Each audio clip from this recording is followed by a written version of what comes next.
بسم اللہ الرحمن الرحیم۔ آج مسلمان نئے سال کی آمد پر جشن مناتا ہے۔ کیا اس کو یہ معلوم نہیں کہ اس نئے سال کی آمد پر اس کی زندگی کا 1 برس کم ہو گیا ہے؟ زندگی اللہ تعالیٰ کی طرف سے عطا کردہ ایک بیش قیمتی نعمت ہے، اور نعمت کے زائل یا کم ہونے پر جشن نہیں منایا جاتا بلکہ افسوس کیا جاتا ہے۔ گزرا ہوا سال تلخ تجربات، حسین یادیں، خوشگوار واقعات اور غم و الم کے حادثات چھوڑ کر رخصت ہو جاتا ہے، اور انسان کو زندگی کی بے ثباتی اور ناپائیداری کا پیغام دے کر الوداع کہتا ہے۔ سال ختم ہوتا ہے تو حیات مستعار کی بہاریں بھی ختم ہو جاتی ہیں، اور انسان اپنی مقررہ مدت زیست کی تکمیل کی طرف رواں دواں ہوتا ہے۔ اسی کو شاعر نے کہا ہے، غافل تجھے گھڑیا یہ دیتا ہے منادی، گردوں نے گھڑی عمر کی ایک اور گھٹا دی۔ حضرت عبداللہ ابن مسعود فرماتے ہیں، میں کسی چیز پر اتنا نادم اور شرمندہ نہیں ہوا جتنا کہ ایسے دن کے گزرنے پر جس کا سورج غروب ہو گیا اور جس میں میرا 1 دن کم ہو گیا اور اس میں میرے عمل میں اضافہ نہ ہو سکا۔ حسن بصری فرماتے ہیں، اے ابن آدم، تو ایام ہی کا مجموعہ ہے، جب 1 دن گزر گیا تو یوں سمجھ کہ تیرا 1 حصہ گزر گیا۔ یہ عمر اور زندگی جو ہم کو عطا ہوئی ہے، وہ صرف آخرت کی ابدی زندگی کی تیاری کے خاطر عطا ہوئی ہے کہ ہم اس کے ذریعے آنے والی زندگی کو بہتر بنا سکیں اور اپنے اعمال کو اچھا بنا سکیں۔ حضرت علی فرماتے ہیں کہ یہ ایام تمہاری عمروں کے صحیفے ہیں، اچھے اعمال سے ان کو دوام بخشو۔ نبی اکرم صلی اللہ علیہ وسلم کا ارشاد ہے، من حسن اسلام المرء ترکہ ما لا یعنیہ، یعنی آدمی کے اسلام کی خوبی یہ ہے کہ وہ فضول چیزوں سے اپنے آپ کو بچائے۔ یہ مختلف طرح کے جشن یہود و نصارہ اور دوسری قوموں میں منائے جاتے ہیں۔ یہ مدرس ڈے، یہ فادرس ڈے، یہ ویلنٹائن ڈے، یہ چلڈرن ڈے اور ٹیچرز ڈے وغیرہ وغیرہ، اس لیے کہ ان کے یہاں رشتوں میں دکھاوا ہوتا ہے، ماں باپ کو الگ رکھا جاتا ہے، اولاد کو بالغ ہوتے ہی گھر سے نکال دیا جاتا ہے، اور کوئی خاندانی نظام نہیں ہوتا۔ اس لیے انہوں نے ان سب کے لیے الگ الگ دن متعین کر رکھے ہیں جن میں ان تمام رشتوں کا دکھاوا ہو سکے، مگر ہمارے یہاں ایسا نہیں ہے۔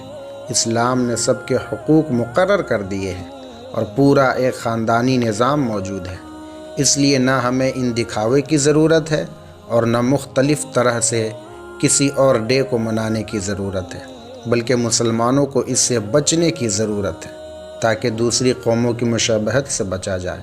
اس لیے ہمارے آقا و مولا صلی اللہ علیہ وسلم نے ہم کو غیروں کی اتباع اور مشابہت اختیار کرنے سے بچنے کا حکم دیا ہے۔ ارشاد فرمایا، من تشبہ بقوم فہو منہم، جس نے کسی قوم کی مشابہت اختیار کی وہ انہی میں سے ہے۔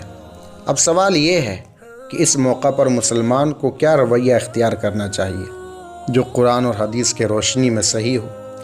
نئے سال سے متعلق کسی عمل کو تلاش کرنے کی کوشش کی تو قرون اولیٰ کا کوئی اور عمل تو مل نہ سکا، البتہ بعض کتب حدیث میں یہ روایت نگاہوں سے گزری کہ جب نیا مہینہ یا نئے سال کا پہلا مہینہ شروع ہوتا تو اصحاب رسول اللہ صلی اللہ علیہ وسلم ایک دوسرے کو یہ دعا سکھاتے اور بتاتے، اللہم ادخلہ علینا بالامن والایمان والسلامت والاسلام ورضوان من الرحمن وجواز من الشیطان، یعنی اے اللہ، اس نئے سال کو ہمارے اوپر امن و ایمان، سلامتی اور اسلام اور اپنی رضامندی نیز شیطان سے پناہ کے ساتھ داخل فرما۔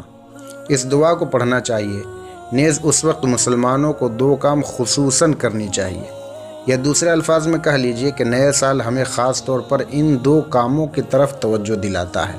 پہلا، ماضی کا احتساب، یعنی جو وقت گزر گیا اس میں اپنا محاسبہ کریں اور آگے کے لیے لائحہ عمل۔ نیا سال ہمیں دینی اور دنیاوی دونوں میدانوں میں اپنا محاسبہ کرنے کی طرف توجہ کرتا ہے کہ ہماری زندگی کا 1 سال کم ہو گیا ہے، اس میں ہم نے کیا کھویا اور کیا پایا۔ ہمیں عبادات، معاملات، اعمال، حلال و حرام، حقوق اللہ اور حقوق العباد کی ادائیگی کے میدان میں اپنی زندگی کا محاسبہ کر کے دیکھنا چاہیے کہ ہم سے کہاں کہاں غلطیاں ہو گئی ہیں۔ اس لیے انسان دوسروں کی نظروں سے تو اپنی غلطیوں اور کوتاہیوں کو چھپا سکتا ہے، لیکن خود کی نظروں سے نہیں بچ سکتا۔ اسی لیے نبی اکرم صلی اللہ علیہ وسلم کا فرمان ہے، حاسبوا انفسکم قبل ان تحاسبوا، یعنی خود اپنے آپ کا محاسبہ کرو اس سے پہلے کہ تمہارا حساب لیا جائے۔ اس لیے ہم سب کو ایمانداری سے اپنا اپنا مواخذہ اور محاسبہ کرنا چاہیے اور ملی ہوئی مہلت کا فائدہ اٹھانا چاہیے اس سے پہلے کہ یہ مہلت ختم ہو جائے۔ اسی کو اللہ تبارک و تعالیٰ نے اپنے کلام پاک میں ایک خاص انداز میں فرمایا وَأَنفِقُوا مِمَّا رَزَقْنَاكُم مِّن قَبْلِ أَن يَأْتِيَ أَحَدَكُمُ الْمَوْتُ فَيَقُولُ رَبِّ لَوْلَا أَخَّرْتَنِي إِلَىٰ أَجَلٍ قَرِيبٍ فَأَصَّدَّقَ وَأَكُن مِّنَ الصَّالِحِينَ وَلَن يُؤَخِّرَ اللَّهُ نَفْسًا إِذَا جَاءَ أَجَلُهَا وَاللَّهُ خَبِيرٌ بِمَا تَعْمَلُونَ، یعنی اور جو کچھ ہم نے تمہیں دے رکھا ہے اس میں سے ہماری راہ میں اس سے پہلے خرچ کرو کہ تم میں سے کسی کو موت آ جائے تو وہ کہنے لگے، اے میرے پروردگار، مجھے تو تھوڑی دیر کی مہلت کیوں دی؟ مجھے تم نے تھوڑی دیر کی مہلت کیوں دی؟ اور تھوڑی مہلت دے دیتا، میں صدقہ کرتا اور نیک لوگوں میں شامل ہو جاتا۔ جب کسی کا وقت مقرر آ جاتا ہے تو پھر اللہ تعالیٰ ہرگز مہلت نہیں دیتا، اور جو کچھ تم کرتے ہو اللہ تعالیٰ اسے اچھی طرح سے جانتا ہے۔ آگے کا لائحہ عمل، اپنی خود احتسابی اور جائزے کے بعد اس کے تجربات کی روشنی میں بہترین مستقبل کی تعمیل اور تشکیل کے منصوبے تیار کرنے ہوں گے۔ کیا ہماری کمزوریاں رہی ہیں اور ان کو کس طرح سے دور کیا جا سکتا ہے؟ دور نہ صحیح تو کیسے کم کیا جا سکتا ہے؟ انسان غلطی کا پتلا ہے، اس سے غلطیاں تو ہو ہی جاتی ہیں۔ کسی غلطی کا ارتکاب تو برا ہے ہی ہے، اس سے بھی زیادہ یہ ہے کہ اس سے سبق حاصل نہ کیا جائے اور اسی کا ارتکاب کیا جاتا رہے۔ یہ منصوبہ بندی بھی کرنی چاہیے۔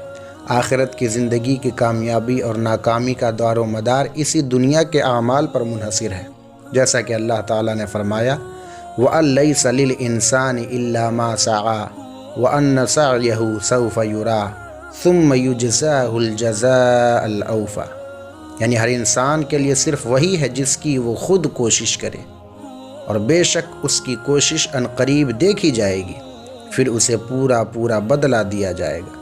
خلاصہ یہ ہے کہ ہر نیا سال خوشی کے بجائے ایک حقیقی انسان کو بے چین کر دیتا ہے، اس لیے اس کو اس بات کا احساس ہوتا ہے کہ میری عمر رفتہ رفتہ کم ہو رہی ہے اور برف کی طرح پگھل رہی ہے۔